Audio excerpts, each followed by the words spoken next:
आपण 75 वर्षांचा झालो, संघ सांगेल तेव्हा निवृत्ती घेणार, सरसंघचालकांनी दिले निवृत्तीचे संकेत। जीभ दाताखाली आली म्हणून आपण दात तोडत नाही, स्वयंसेवक मुसलमानांमध्ये जाऊनही काम करतायत, सरसंघचालकांचं हिंदू मुस्लिम एकतेवर भाष्य। उद्धव ठाकरे पुन्हा विधान परिषदेवर जाणार का? संख्याबळाच्या कमतरतेमुळे महाविकास आघाडीची कोंडी, विधान परिषदेच्या 9 जागांसाठी मे मध्ये होणार निवडणूक। मुंबईतील मराठी माणूस हिंदू हे भाजपाला कळलं, आम्हाला मिळालेल्या मतदानामुळेच भाजपनं मराठी महापौर केला, संजय राऊतांचा टोले लगावत भाजपावर हल्लाबोल। भागवतांच्या कार्यक्रमात सलमानचं स्वागत झालं, यापुढे मुस्लिमांना खुलं आमंत्रण आहे का?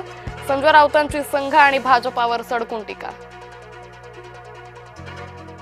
मुंबईसह महाराष्ट्रातील काही प्रमुख शहरांमध्ये सीएनजी आणि पीएनजीच्या दरात वाढ।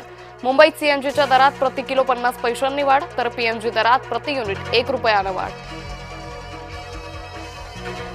मुख्यमंत्री देवेंद्र फडणवीस आज नाशिक दौऱ्यावर, ओझर विमानतळाच्या विस्तारित टर्मिनलच्या कामाचं करणार भूमिपूजन, कुंभमेळ्याच्या पार्श्वभूमीवर विमानतळाच्या विस्तारीकरणाचा घाट। राज्यात झेडपी आणि पंचायत समित्यांसाठी सरासरी 67% मतदान, उमेदवारांचं भवितव्य ईव्हीएम मध्ये कैद, सोमवारी लागणार निकाल। भाजप पदाधिकारी अक्षता तेंडुलकरांकडून रुग्णवाहिकेचा बेकायदेशीर वापर, रुग्णवाहिकेत रुग्ण नसताना दादर मार्केटमध्ये सायरन लावून फिरवली रुग्णवाहिका। देवखेळ वेबसिरीज वरचा वाद सुरू, आशिष शेलारांची देवखेळवर बंदी घालण्याची मागणी, मुख्यमंत्री फडणवीसांना पत्र लिहून केली बंदीची मागणी। मुंबईकरांनो, पाणी जपून वापरा, मंगळवारी 14 तास पाणी पुरवठा राहणार बंद, वांद्रे पश्चिम येथील जलवाहिनी दुरुस्तीच्या कामासाठी निर्णय।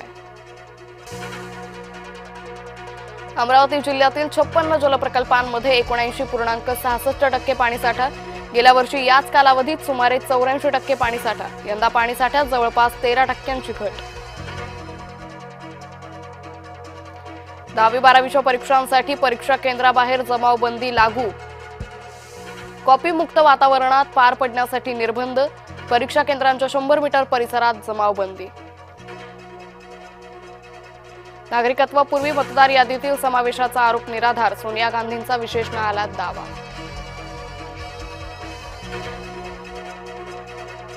राजस्थानमधील कोटा इथं इमारतीचा भाग कोसळला, अपघातात 2 जणांचा मृत्यू, 13 जण जखमी।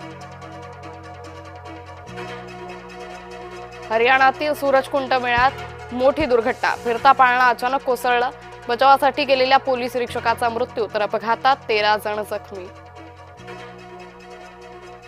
विकासासाठी भारत विश्वासार्ह भागीदार, पंतप्रधान नरेंद्र मोदींनी मलेशिया दौऱ्यात केलं अधोरेखित, मोदी 2 दिवसांच्या मलेशिया दौऱ्यावर।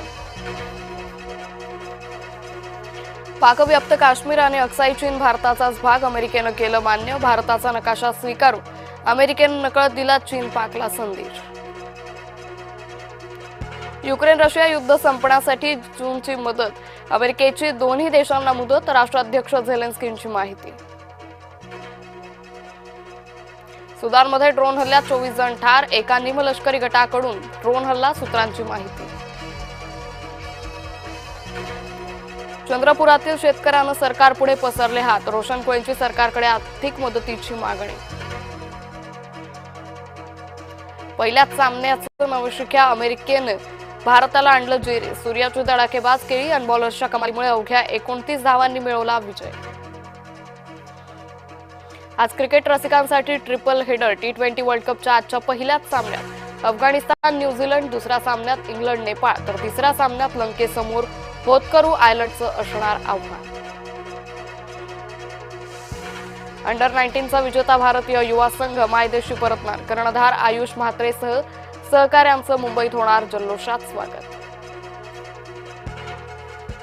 शेगावात भाविकांचा महापूर, गजानन महाराजांच्या 148व्या प्रगट दिनानिमित्त संतनगरी हाऊसफुल।